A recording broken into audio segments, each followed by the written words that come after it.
The Very First Americans by Cara Ashrose, illustrated by Bryna Waldman.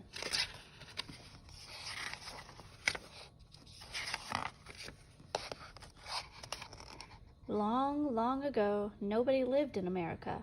There were animals, huge woolly mammoths, big wildcats, bison, but no people at all. Animals may have led the first people here. The animals wandered into America from the frozen north, and hunters came after them. After hundreds of years, these first Americans were scattered all across the country. They lived in big groups called tribes. There were hundreds of different tribes in America. Each one had its own language, its own way of life, and its own name. But when Columbus landed in America in 1492, he thought he was in the Indies, so he called the people he met Indians. The name stuck. Northwest Coast. Tribes like the Chinook, the Makah, and the Salish made their homes near the water along the northwest coast of America. Most of their food came right from the sea. The Makah were very good whale hunters. They carved great canoes from the trunks of huge trees. Some canoes held up to 60 people. The hunters came just as close to the whales as they could. Men speared the whale with long harpoons. Later, the whole village feasted on whale meat and berries. Fishing for salmon was much easier than hunting whales. Salmon were caught in traps that stretched from one side of a river to the other. Some fishermen believed that the first salmon caught was very special. They prayed over it, cooked it, and gave everyone a taste. Then they put the skeleton back into the river. They believed that this would bring more salmon back the next spring. All the tribes of the Northwest were fine woodworkers. The Haida built big wooden houses that faced the sea. Sometimes they carved the front door to look like an animal's mouth. The Haida also carved and painted giant totem poles with birds, animals, and people on them. The totem poles told family stories and legends.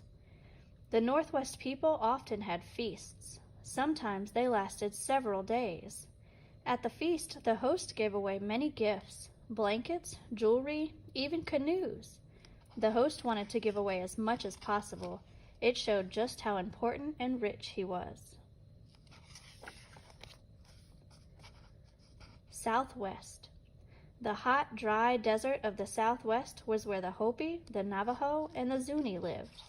The Hopi built clay houses high on flat-topped mountains called mesas.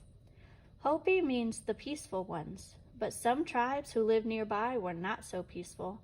They raided Hopi villages and stole food and blankets. That's one reason why the Hopi built their homes in high, hard-to-reach places, to stay safe from their enemies. And if an enemy did reach a Hopi home, he would have a hard time ever getting inside. Instead of front doors, homes had holes in their roofs with ladders that could be pulled inside quickly. It was not easy to farm in the desert where so little rain fell. Without rain, crops would not grow and people would starve. So each year the Hopi prayed for rain. Hopi priests would dance holding snakes in their mouths.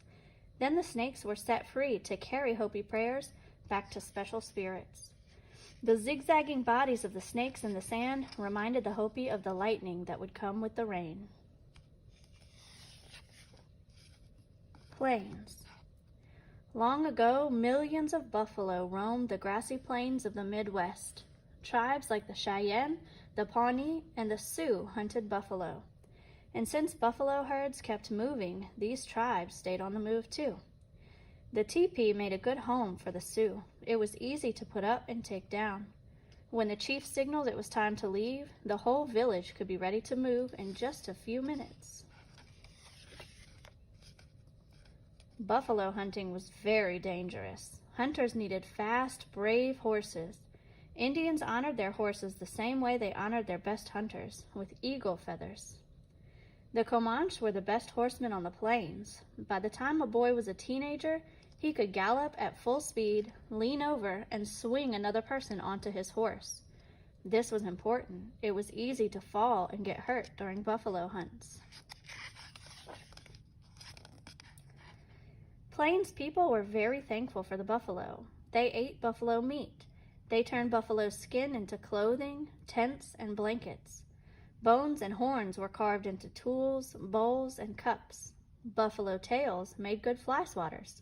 Children even played with toys made from the buffalo, bone dice, and balls of rolled up hair. Woodlands. The Delaware, the Iroquois, and the Penobscot lived in the eastern woodlands. Trees were all around them, everywhere.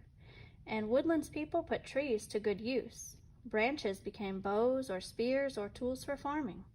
Bark was made into baskets, bags, and canoes. The Iroquois and the Delaware made long houses out of trees and bark. They were so big, many families could live in just one.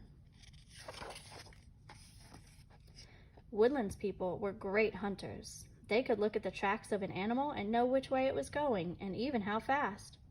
Hunters could move very quietly over the leafy forest floor. Sometimes they disguised themselves with deerskins so they could sneak up on their prey. Most woodlands tribes had leaders called chiefs. When the Pilgrims came to America from England, they met the great chief of the Wampanoag people. His name was Massasoit. At first, the Pilgrims were afraid of this tall man with his painted face, his wolfskin cape, and his bone necklace. But they soon learned that Massasoit was good and honest and kind. Massasoit promised to help the Pilgrims get settled in their new land and to live in peace with them, and he did for all his life. Some woodlands people, like the Seminole, lived further south where it was warm all year long. They lived in houses called chickees with roofs made out of palm leaves. The sides of the chickees were open to let cool breezes in. The Seminole made bright-colored clothing and jewelry. The women sometimes wore hundreds of necklaces at the same time. For hundreds of years, Indians were the only Americans. Then, about 500 years ago, great ships began to arrive. People from Europe wanted to settle in America. The Indians tried to carry on with their way of life, but it was not easy. As years passed, the settlers moved onto Indian lands. They did not want the Indians to hunt or plant there anymore. By 1900, the new settlers had claimed most of the country. They forced the native people to move to special areas called reservations. Today, almost 2 million American Indians make their homes in this country.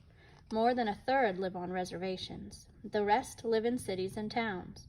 Many Indians say they walk in two worlds. They are part of today's America, but at the same time, they keep the ways of their people, the very first Americans. The end.